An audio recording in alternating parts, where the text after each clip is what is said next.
iterator design pattern, the intent is to provide a way to access all the elements in a aggregate. Here, aggregate means storage, and then the accessing it should be done without exposing the internal structure. That is the intent. So applicability is to access an aggregate object's contents without exposing internal structure, and to support the multiple traversals of an aggregate object, then to provide a uniform interface for traversing, so that if you have different kinds of aggregate structures, we don't have to know the exact type, but through the polymorphic iteration we can access all the elements independent of actual data structure. So when you define patterns, we talk about the participants. So each entity has a certain role, and then those are the participants of iterator design pattern. And in many cases, not all the time though, many cases we have some interface type and concrete type.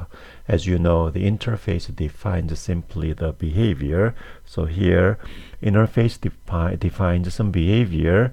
Now those behaviors are imposed upon the concrete class. So interface is independent of any specific application, but concrete one is a specific ones for the application. So here we have an iterator pair and the aggregate pair. Aggregate is storage. So here the aggregate is just interface. So it's defined. Behaviors are defined, which should be implemented by the concrete one. So here's the responsibility of each participant. Iterator defines interface for accessing and then traversing elements. So those two methods are basically defined for this interface. And then the concrete iterator implements the interface and then keeps track of current position in the traversal. So as you have multiple concrete iterators for the same storage, so each concrete iterator keeps track of the current position. And this aggregate interface defines the behavior that concrete storage should have, and then concrete storage, which is application specific, implements the aggregate interface so that it can create a concrete iterator out of that. So this is a UML class diagram to explain the structure of a iterator design pattern.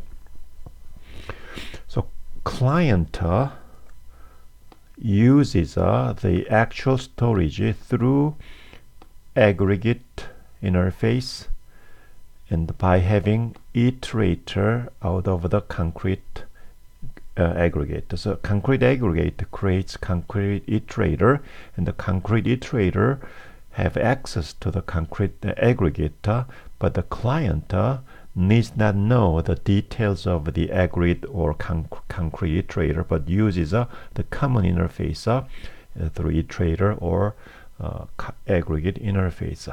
So here is one example.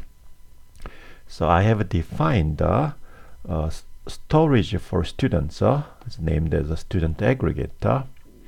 And in my application program, I want to have access to all the students in the aggregate through a Java library iterator. Java library iterator defines the means for accessing and then traversing the storage. So I use the Java library so that the student aggregate could be used the same way as array list, stack, queue, or those collection types defined in Java library. So here is the example for this case.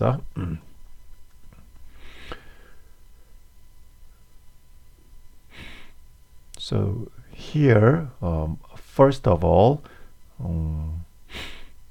student iterator is a concrete iterator, And the interface iterator is from Java library. So concrete iterator implements interface iterator. Let me show you the PowerPoint again.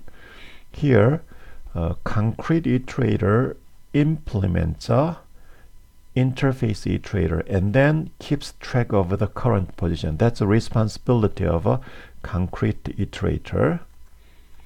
So concrete iterator keeps track of a current position and implements interface iterator. Interface iterator defines three abstract methods. Has next to tell whether there is more elements in the array to traverse. The next is to access to the element. To remove is to remove from the storage, but in this example I don't use a remove, but anyway remove is defined in the Java library iterator, so it is anyway there as a blank implementation. So here the concrete iterator is defined, and then interface aggregate. The responsibility is to define interface for creating iterator object. So the interface aggregate is very simple to define how to create the iterator object. So here the iterator method is for that, and then actual storage, which is a concrete aggregate, should implement aggregate interface where iterator is defined to create a concrete iterator. And then this is actual storage, but we don't want to reveal the internal structures for others to have access to the elements sequentially. But internal structure is that I have two arrays of students, and then those are maintained differently. But to provide the iterator without revealing this complicated structure, a means for accessing all the students should be provided. So student iterator, concrete iterator takes care of that. So if I go back, concrete iterator takes care of that. So when you want to tell whether has next the more students to access or not, then based on current position and based on which array we are about to have access, so we can tell whether there is more or not. To access in the element for the given position, then return value is defined by which array we are going to have access, and then the return value is determined by this logic. So I want to pause the video and take a look into the details of the code if you want to know the details about that. So when it comes to the client to access to student aggregate, you only need to get an iterator out of the concrete aggregate object. Then this iterator complies with the Java library iterator, so you can use a has next and the next to have access to that. So using first iterator, we've been through all these students in the aggregate, but if I get another iterator, I can just restart accessing the aggregate again. So multiple accessing should be allowed through multiple iterators. Java library uses a iterator design pattern for accessing elements in the collection types. So here is the example of that. A Java library like array list, stack, linked list, and then priority queue. Those collection types are designed using iterator design pattern. So if you have a collection which is a concrete aggregator, all you need is iterator object. So once you get the iterator object, regardless of the concrete aggregate type, the interface type could be used. So you have a has next and the next method to sequentially access all the elements. Stack, the same is true. So get the iterator object, then all you need is has next and next to sequentially access all the elements. Concrete aggregate is a linked list. All you need to do is a iterator object and then use has next and next. Same is true for priority queue. You have iterator, then has next and next. So Java library uses a iterator design pattern for collection types. So regardless of actual aggregate types, you can simply use a iterator interface. So it's a polymorphic access is allowed. So there is another example. So here the aggregate storage is TV, as TV has a storage for channels,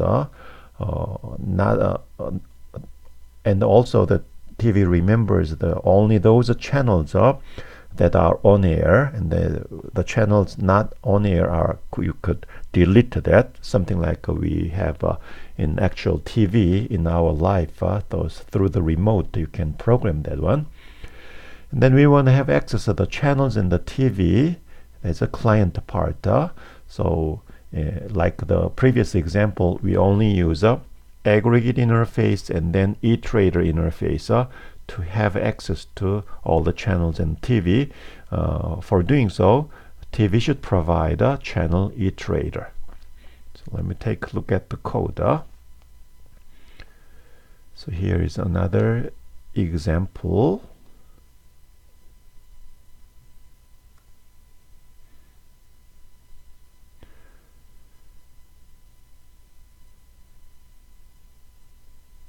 Aggregate interface only defines how to create the iterator.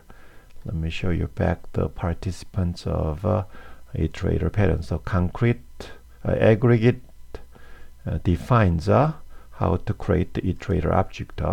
So aggregate interface defines how to create iterator object, and then interface iterator I use from the Java library, which defines has next, and the remove. So concrete iterator is a channel iterator.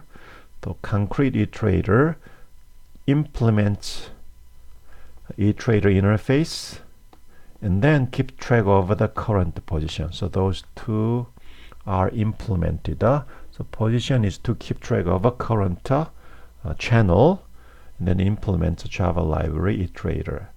So has next is so you have a number of channels created, and then some of the channels are false, means then there's no broadcasting there. So has next means if position is not the last channel number yet, and in that position channel is false, so just move to the next one, and so on.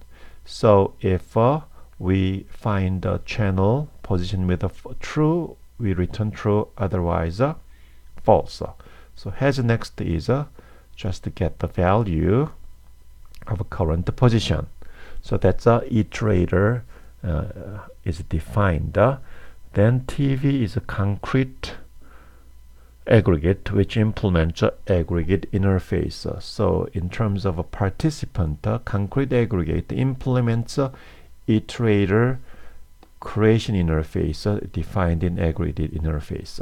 So concrete aggregate returns a channel iterator. So TV aggregate has a means for deleting channels and adding channels. Also deleting channels means the channel becomes false, no air broadcasting for that, and so on. So client uses the TV aggregate through iterator interface. So 125 channels are created, and then only other channels are on air, so all the even channels we make it false, delete it. Then we get one iterator from the TV, and then we get another iterator from the same TV aggregate. So from iterator 2, the first channel is when you call next the first time. And then here is iterator 1. So we using this loop, we access all the channels in the TV.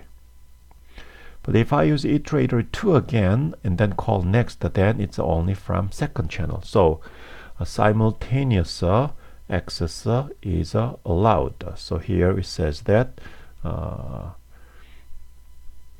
intent and applicability is that to support multiple traversals. So that is implemented correctly in this example.